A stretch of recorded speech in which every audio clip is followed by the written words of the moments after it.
Hi guys, so as you can tell by the title, this is going to be a video about breast augmentation, to be precise.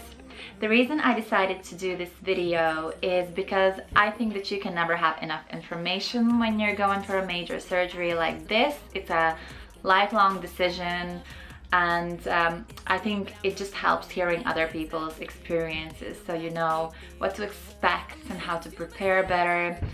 This is gonna be my second time going for a surgery, and although I've been and I know what it's like, I still felt like I need to do all the research I can, and I still have so many questions left because what I found is that there's not a lot of information about getting them replaced. And I've talked to loads of my friends and I watched millions of videos, nothing really about it. And I suppose it's gonna be pretty straightforward, but something I want to get done and need to get done is a full capsulectomy. I'll tell you about it later, why I want to get it done and why I need to get it done. But it's something, unless somebody was going for a full removal of the implants, people don't really tell you about it. And that obviously can be more invasive, because if your capsule is stuck to your ribs, like they need to scrape it off, so you're wearing drains for days, so it's like messy. So I want to know more about it, and I'm going to be sharing with you what I found. So I'm going to film 3 videos in total. Today I'm going to talk about my first surgery, and obviously since then I've had... Is it blurry? Is it? Can't tell. Obviously I've had a couple of kids since then, and I've breastfed, so I'm gonna talk about the good and the bad, the complications. So the second video is gonna be the actual surgery and right after recovery and my consultation as well. And then the third one, overall experience when I'm fully healed. But let me tell you a little bit about my boob journey so far. So I got them done 8 years ago now. It's been like, it sounds such a long time ago, but it really doesn't feel like it. I've always liked big boobs, and I actually had okay boobs, so I never thought I was gonna go for a surgery. What happened was I was going through, hey babe, a really stressful time, and I lost a lot of weight dramatically. But then I just decided to go for it because I was just so unhappy with my body overall. So I did it. So I decided to have my surgery in Latvia. I was already living abroad then. The reason why I wanted to go back home is just for some reason I felt safer being in my hometown. Everybody speaking the same language as me. Just felt people can understand me better. So also a lot of girls I knew went to the same surgeon, so I was kind of safe going there. The surgeon I went with was Jan Zielis, and I would recommend him to anybody. And he's gonna do my replacement surgery as well. I like touching my boob. So the implants that I currently have are 350 cc's. They're textured allergen implants, the tear-shaped ones. And I had them done under the muscle. For me, I had no option going above or under, because I literally had no breast tissue. I had like 0.4 millimeters, something like that, and the minimum was like 4. But like it was a huge difference, so the doctor was like, there's absolutely no way you can have it done. And also the incision that I have was through the nipple, and I hope he can go through the same incision this time around, because with the pigmentation, the way it all is, like nobody can ever even tell. I had like there's no proof that I had a boob job, really. Like it's perfect, it's just so perfect. As for the surgery and recovery itself, obviously, I was very nervous. At that stage, I had been suffering from anxiety and panic attacks for a couple of years already. So going under general anesthesia wasn't something, and that was really my biggest worry. Boobs, like, no, I could, like, it was just the anesthesia. I was so worried about it. I even had a little bit of a cry before I went into the theater while the doctor was doing all his drawings, but he gave me a hug and he said everything's gonna be all right. But I feel I feel like a lot of girls don't mention that part of the surgery in their videos. Like they don't really mention anesthesia or the effects of it, and I wish that I knew some of them before, because I would probably feel much safer. I'm not afraid of needles or anything like that, so that was not my issue. My biggest issue was how it's gonna make me feel. And what I really hated was that when they started to administer the anesthesia, I just felt like I couldn't take a breath. And obviously they intubate you when you're completely out, but that process, I was like, I told them about twice, I can't breathe, and then I was out. And then instantly, like, you're awake again, and then they tell you to go to your wheelchair, and your body just feels so heavy, and you feel like you're not gonna even be able to do it. Also, you talk a lot of shit.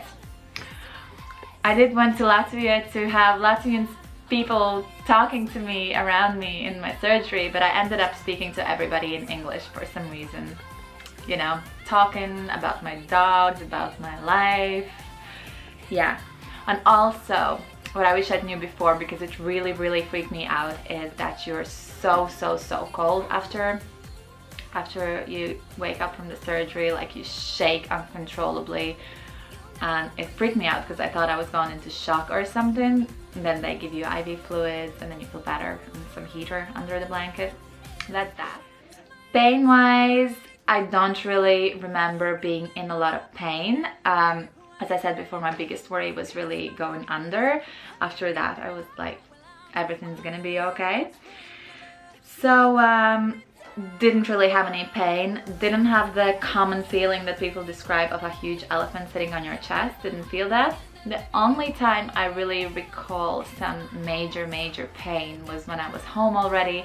That was my own fault, because I fell asleep on the couch, and somehow I turned on my side, so I woke up in the middle of the night, and I had slept on my boob for hours, and the pain was excruciating, like burning, like somebody's tearing your insides apart. And I handle pain very well. I delivered 2 kids naturally, but this was like, and I didn't cry, by the way. And like, this was like, I was crying there. I felt so helpless. Like, it was really bad pain. So whatever you do, don't ever fall asleep on your boobs. And also, the second time, it was snowing and it was so icy in Riga, so I slept outside. It was like on the day 5, and I landed on my butt, and I felt the impact on one of my breasts, and I was so worried, and I did so much damage or something. But thank God it was all okay, but it was quite painful as well. But other than that, then I had my stitches removed a week later. After that, it was all perfect, no issues whatsoever. The stitches, I don't know if they still remove them or what's it like nowadays, because it was 8 years ago. It was a little bit unpleasant on one side, but after all you've gone through, like, this is the least of the worries. But the most important thing, obviously, is that I absolutely loved my new boobs. From the second the doctor brought me first into the bathroom in the mirror. Am I getting blurry again? Like, he brought me into the bathroom mirror, and I was like, oh my God, this is a dream come true. Like, seriously, I felt so happy. And even afterwards, I felt just sexier, hotter, more confident. Like, my body just felt nicer, and it was just such a nice feeling. And like I always think it's like the best thing I ever decided to do for myself.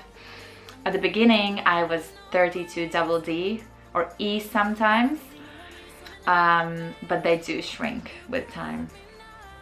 And since then, I've had 3 kids, and I breastfed them all. So my boob size have really fluctuated. Like, at one stage I was 34G.